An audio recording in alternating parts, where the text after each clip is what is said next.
Hi friends, అందరు బాగున్నారా? ఈరోజు పొద్దున్నే 6 గంటలకల్లా రెడీ అయిపోయాము. ఓంకారేశ్వర్కి పోవాలి.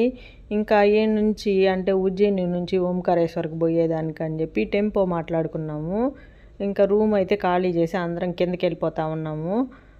ఈ టెంపో ఏంటంటే ఉజ్జయిని నుంచి ఓంకారేశ్వర్కి పోయి ఇంకా ఆడ నుంచి మా ట్రైన్ వచ్చేసి భోపాల్లో రేపు పొద్దున. ఎందుకంటే మళ్ళీ ఉజ్జయినికి వెనక్కి చాలా దూరం రావాల్సి వస్తుంది. అందుకని అదేదో ముందుకే పోయి భోపాల్లో పోయి ట్రైన్కి పోతే సరిపోద్దని ట్రైన్ టికెట్లు అట్టా చేసుకున్నాం అనమాట భోపాల్ నుంచి. ఇంకా అందుకని ఇప్పుడు బయలుదేరిపోయాము. మేము అందరం కలిసి బయలుదేరి ఈ రూమ్ ఖాళీ చేసి స్టార్ట్ అయ్యేసరికి దగ్గర 7 అయింది టైము.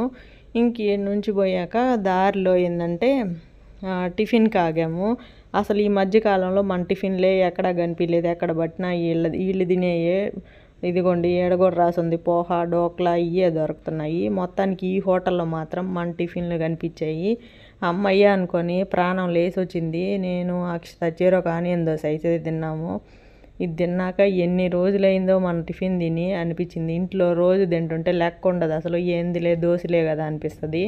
ఇట్టా 4-5 రోజులు తినకుండా ఒక రోజు తింటే అప్పుడు తెలిసి వస్తుంది అని ఈరోజు అర్థమైంది. ప్రశాంతంగా ఒక దోశ తిన్నాక టీ అయితే ఆర్డర్ చేసుకొని టీ తాగుతున్నాను. అక్షత ఏం తాగలేదు కానీ నేనే టీ తాగేసాను. మంచిగా ఉంది, టీ కూడా చాలా టేస్ట్గా ఉంది. మొత్తానికి ఇన్ని హోటల్ తిరిగాక ఇక్కడే నాకు నచ్చింది టిఫిన్ అయితేను. తినేసి ఇంకా బయలుదేరిపోయాము. మళ్ళీ మాకు లేట్ అయిపోద్ది కదా. టెంపో ఎక్కగానే ఫుల్గా నిద్రపోయాను, టిఫిన్ తినేసాను కదా. ఇంకా మధ్యాహ్నం 1 గంటకల్లా ఓంకారేశ్వర్కి పోయాము. ఇంక ఈడ దిగాక లోకల్లో ఆటో మాట్లాడుకొని 2 ఆటోలు అంటే 11 మంది ఉన్నాం కదా. 2 ఆటోలో ఫస్ట్ సారి వెనకాల వైపు కూర్చున్నాము. కొత్తగా అనిపించింది, నాకు బాగా అనిపించింది. ఎప్పుడు ఎక్కలేదు వెనకాల సీట్ అనిపించింది. కానీ దారిలో పోయేటప్పుడు స్పీడ్ బ్రేకర్లు ఎక్కువ ఉన్నాయి, ఎక్కడ తిరగబడతామో వీడియో తీసుకుంటా అని ఆ భయం కూడా అనిపించింది. ఇంకా ఆటో అన్న ఒక దగ్గర ఆపేసి నర్మదా నదిలో పోయి కాళ్ళు కడుక్కొని తల మీద నీళ్లు చల్లుకొని వచ్చేయండి గుడికి పోదామని చెప్పాడు. ఇంకా అందుకని అందరం దిగేసి నదిలో నీళ్ళు చాలా తక్కువ ఉండేసరికి చాలా దూరమే దిగి మెట్లన్నీ దిగి చాలా దూరం లోపలికి పోవాల్సి వచ్చింది.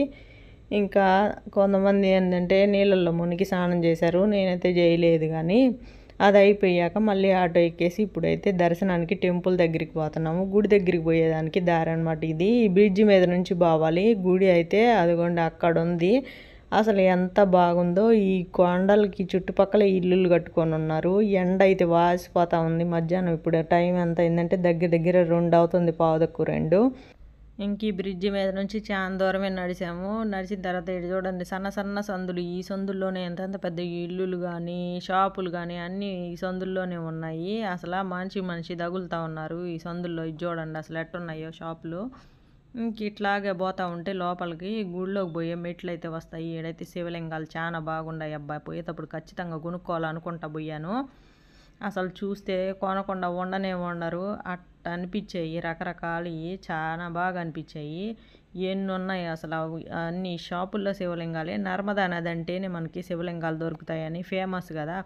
నదిలో అడుగు వైపు శివలింగాలు ఉంటాయని చెప్పి నమ్మకము. అట్టే ఆ శివలింగాలనే తెచ్చి ఇక్కడ అమ్ముతూ ఉన్నారు వీళ్ళు. ఎన్ని ఉన్నాయి అసలు. అబ్బా అన్ని రకాలు ఉన్నాయిలే, ఒకటి ఉన్నట్టు ఒకటి లేవు. పోయేటప్పుడు ఎట్టయినా కానీ ఒకటి కొనుక్కోపోదామని చెప్పి మొత్తానికి గట్టిగానే ఫిక్స్ అయ్యాను. ఇంకపోతే ఇక్కడ చూడండి మెట్లు ఎన్ని ఉన్నాయో. ఈ మెట్లన్నీ ఎక్కలేకపోతా ఉన్నారు జనాలు. ఈ వేడికి సెగకి అసలు గాలే రావట్లేదు. చుట్టుపక్కల క్లోజ్ చేసినట్టే ఉంది. చూసేదానికి ఫ్యాన్లు తిరుగుతున్నా అసలు బాగా భయంకరంగా వేడి. ఇప్పుడు ఈ మెట్లన్నీ ఎక్కి పైకి వస్తే పై నుంచి చూడండి అసలు నాది ఎంత బాగా అనిపిస్తుందో. నాకైతే అసలు ఏడు నుంచి బయటికి రాబుద్ది పట్టలేదు. చుట్టూరా ఎంతసేపు చూసినా ఇంకా చూడాలనిపించింది. అయితే జనాలు మటుకు ఫుల్గా ఉన్నారు. మీరు చూస్తే అర్థమైద్ది. అసలు మనిషి తగలతా ఇసుకేస్తే రాళ్ళంతమంది జనం ఉన్నారు. ఈ ఎండలకి ఎంతమంది జనం ఏంద్రా బాబు అనిపించింది. ఇంక మొత్తానికి ఇక్కడ పైన చెప్పుల స్టాండ్ ఉంటే ఆడ చెప్పులు అయితే వదిలేసి ఇంకా మళ్ళీ మెట్లకి మళ్ళీ పైకి పోవాలి. దర్శనానికి పోయేదానికి అనమాట ఈ మెట్లన్నీ. ఇంకేడో పెద్ద మండపం ఉంది. ఈ మండపంలో బ్యాచ్లుగా శివలింగానికి అభిషేకాలు అయితే చేపించుకుంటా ఉన్నారు. ఇంకా మేము మొత్తానికి ఈ పక్క నుండి క్యూ లైన్ ఏమో ఫ్రీ దర్శనానికి పోయేది. ఇంకా మేము పోయేది వచ్చేసి మేము ఆన్లైన్లో చేసుకున్నాము. అందుకని కొంచెం ఖాళీగా ఉంది. సగం దూరం పోయాక మమ్మల్ని కూడా ఆపేసారు. ఒక 15 గంట 20 నిమిషాలు నిలబడిపోయాము. అసలు ఈ ఒక్కకి వేడికి సన్న సందుల్లో ఈ క్యూ లైన్లో జనాలు అయిపోతూ ఉన్నారు అసలు.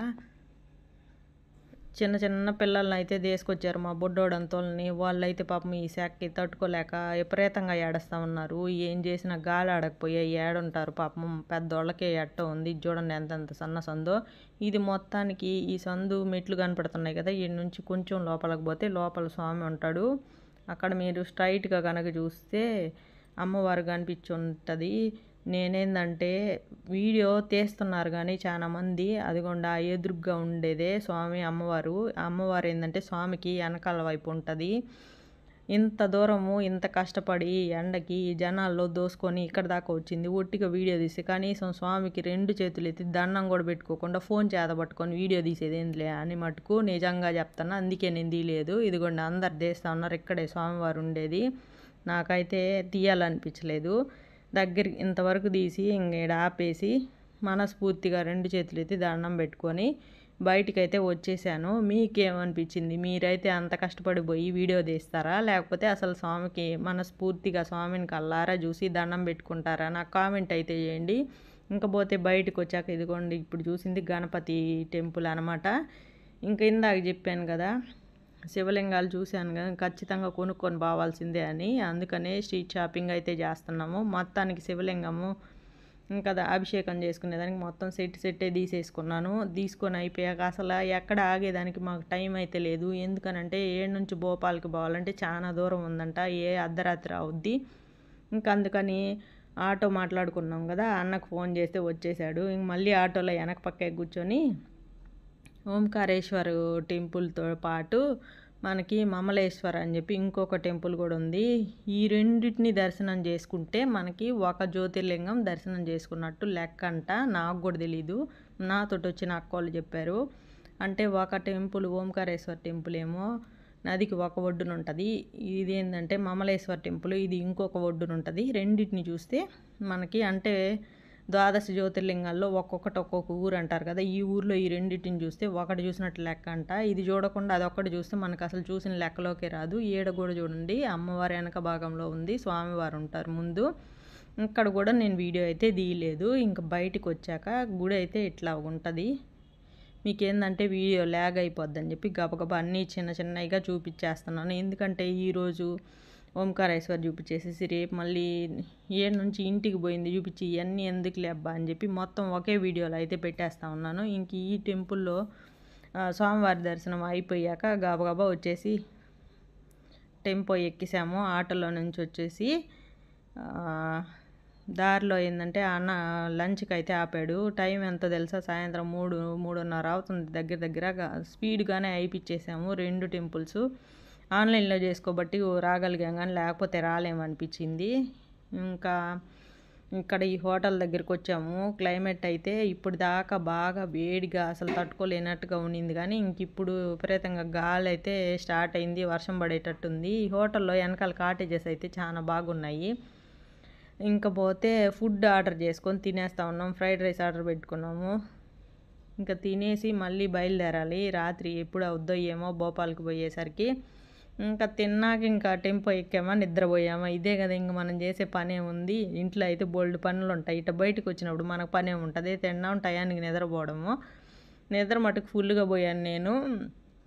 ఇంకా ఈ టెంపోలోనే భోపాల్కి పోతా ఉన్నాం కదా, అర్ధరాత్రి 11 అయింది మేము భోపాల్కి పోయేసరికి. ఈ నుంచి ఓంకారేశ్వర్ నుంచి అంటే మేము తినేసి సాయంత్రం స్టార్ట్ అయిపోయి అందరం టెంపో కదిలేసరికి దగ్గర 5:30 అట్లా అయిపోయింది టైము. కరెక్ట్గా 11:30 కల్లా ఇక్కడికి భోపాల్కి వచ్చేసాము. అంటే రూమ్ చూసుకోవాలి కదా, ఆన్లైన్లో చేయలేదు ఈ రూమ్లు మట్టుకు, డైరెక్ట్గా చూసుకోవచ్చులే అని చెప్పి ఇప్పుడే రూమ్ చూసుకున్నాము. బయట నుంచి చూస్తే ఏమో సన్న సందులాగా ఉంది, లోపలికి వెళ్తే చూడండి హోటల్ అయితే చాలా బాగుంది అసలు. ఇంకా మొత్తానికి రూమ్ అయితే తీసేసుకొని లగేజ్ తీసుకొని స్పీడ్గా అయితే వెళ్ళాము. ఎందుకంటే బాగా అలసిపోయాము. అసలు ఈరోజు అయితే అసలు రెస్టే లేదు, పొద్దున్నుంచి తిరుగుతూనే ఉన్నాము. ఎంత నిద్రపోయినా కానీ కూర్చొని ఆ టెంపోలో అంత కంఫర్ట్గా కూడా ఉండదు కదా మనకు అసలు. మాకు ఇచ్చిన రూమ్ అయితే ఇది చాలా బాగా అనిపించింది నాకైతే, చాలా నీట్గా కూడా ఉంది. ఇంకా ఫ్రెష్ అయిపోయి పడుకొని నిద్రపోవాలి. మళ్ళీ పొద్దున్నే ట్రైన్ వచ్చేసి 8:50కి. ఈ హోటల్ ఏమో మేము స్టేషన్కి దగ్గరలోనే తీసుకున్నాము. ఇంకా పొద్దున్న లేసి నడిచి వెళ్ళిపోవచ్చు, వాకబుల్ డిస్టెన్సే, పెద్ద ఎక్కువేమి ఉండదు. ఇంకా నిద్ర లేసి స్పీడ్గా రెడీ అయిపోయాము. ఇంకా రూమ్ ఖాళీ చేసేస్తున్నాము. ఏందో వచ్చాము వెంటనే పోతున్నాము అన్నట్టుంది. కానీ ఇంకా మాకు కొంచెం లేట్ చేసిన ట్రైన్ మిస్ అయిపోతాము. అందుకని గబగబా స్టేషన్కి అయితే పోతా ఉన్నాము. షాంగ్లేయర్ భలే ఉంది కదా, ఇంత స్పీడ్గా పోతా కూడా మధ్యలో ఒక సెకండ్ అట్ట ఆగి వీడియో తీశాను. ఈ నుంచి రూమ్ దగ్గర నుంచి నడుచుకుంటా స్టేషన్కి అయితే పోతా ఉన్నాం. స్టేషన్ దగ్గరే కదా. ఇప్పుడు పొద్దున్నే టైం వచ్చేసి దగ్గర 7:30 అవుతుంది. మాకు ట్రైన్ వచ్చేసి 8:50 అనుకుంటా. మేము కనీసం 8:30 కన్నా స్టేషన్కి వెళ్ళిపోవాలి. ఏమో కొంచెం అటు ఇటు వచ్చినా ముందు రెడీగా ఉంటే మంచిది కదా అనిపించింది. ఇంకేం నుంచి నడుచుకుంటా పోయి హోటల్లోకి వెళ్ళి టిఫిన్ అయితే చేస్తూ ఉన్నాము. మిగతా వాళ్ళు ఎవరు తినలేదు. వాళ్ళు ఏంటంటే పార్సిల్ తీసుకుంటే పోద్దులే, మళ్ళీ ట్రైన్ వెళ్ళిపోద్దా ఏమో అని చెప్పి మేము మాత్రం నేను అక్షిత చోలే భటోరే ఆర్డర్ చేసుకొని అది కూడా ఒక్క ప్లేట్ ఇచ్చారు, ఒకటి తిన్నాము. ఇంకా మళ్ళీ నిదానంగా మనం ఆర్డర్ చేసి వాళ్ళు తెచ్చి మనం తినేసరికి ఆ ట్రైన్ పోద్ది. కరెక్ట్గా ట్రైన్ వచ్చేదానికి ఒక 5 నిమిషాల ముందు స్టేషన్కి అయితే పోయాము తినేసి. మిగతా వాళ్ళందరూ ముందే వెళ్ళిపోయి అక్కడ స్టేషన్లో పార్సిల్ అయితే తీసుకున్నారు. ఇంక మొత్తానికి ట్రైన్ అయితే ఎక్కేసాము. ఇంక ఈ రోజు అంతా ట్రైన్లోనే ఏం చేస్తాము, కూర్చొని ఎంతసేపు అని కూర్చొని ఉంటాము. చిరాకు పుట్టేస్తూ ఉంది అసలు. ఇంకా చాలాసేపు నిద్ర కూడా పోయాం. ఏసీ అయితే ఎక్కువ వచ్చేసింది ట్రైన్లో. ఇంకా చలికి తట్టుకోలేక పక్కన ఉన్న వాళ్ళని అడిగి వాళ్ళు దూద్ తెస్తే అది చెవులో పెట్టుకున్నట్టన్నా కంట్రోల్ అవుద్దని అసలు విపరీతంగా చలి ఎక్కువైపోయింది. వాళ్ళని కూలింగ్ తగ్గిమన్నా కానీ తగ్గించామంటారు, మళ్ళీ ఎప్పటిలాగే ఉంది. మొత్తానికి పొద్దున్నే మేము దిగాల్సిన స్టేషన్ అయితే వచ్చేసింది. మాకేందంటే ఈ ట్రైన్ నెల్లూరులో స్టాప్ లేదు, నెల్లూరు దాటి ఇంకొక గంట ముందుకు పోయింది. ఇంకా మేము ఈడ గూడూరులో దిగాము. గూడూరు నుంచి మళ్ళీ బస్సుకి నెల్లూరుకు పోవాలి. మొత్తానికి గూడూరు స్టేషన్లో అయితే దిగేసాము. అబ్బా, మన ఊరు మన ఏరియాకి వచ్చేసరికి ప్రాణం లేసి వచ్చినట్టు అయింది. ఆడేందంటే ఎక్కడ పట్టినా గుట్కలు నవలేసి రోడ్లంతా ఊసేసి చండాలంగా రోడ్లు అంతే ఉన్నాయి, స్టేషన్ అంతే ఉంది, ఏడబట్టిన అంతే ఉంది. అయ్యేం గుట్కాలు తినడమో ఏమోరా బాబు అనిపించింది. హోటల్లోకి పోయినా కూడా టిఫిన్ కూడా నోట్లో పెట్టుకు బుద్ధి పట్టలేదు వాళ్ళ సాయి చూస్తే. ఇంకా చేసేది ఏం లేదన్నట్టు అట్టే తిన్నాము. ఏడమటుకు స్టేషన్లోంచి బయటికి రాగానే 4 అడుగులు ముందుకు వస్తే పక్కనే ఒక మన వెంకటరమణ హోటల్ ఏదో ఉన్నింది. ఇంకా ఆడికి పోయి అక్షిత కాఫీ తాగుతానంది, నేనైతే టీ తాగేసాను. అందరూ మిగతా వాళ్ళు కూడా టీ తాగేసి ఇంక నుంచి ఆటో మాట్లాడుకొని బస్ స్టాండ్కి పోవాలన్నమాట. మన హోటల్లో చూసి వాళ్ళ హోటల్లో చూస్తే మన ఎంత నీట్గా ఉన్నాయో అసలు. ఇన్ని రోజులు మనకి మన వాళ్ళు ఇలువ తెలియలేదు. 4 రోజులు అటు పోయేసరికి తెలిసింది మనమే చాలా మేలని.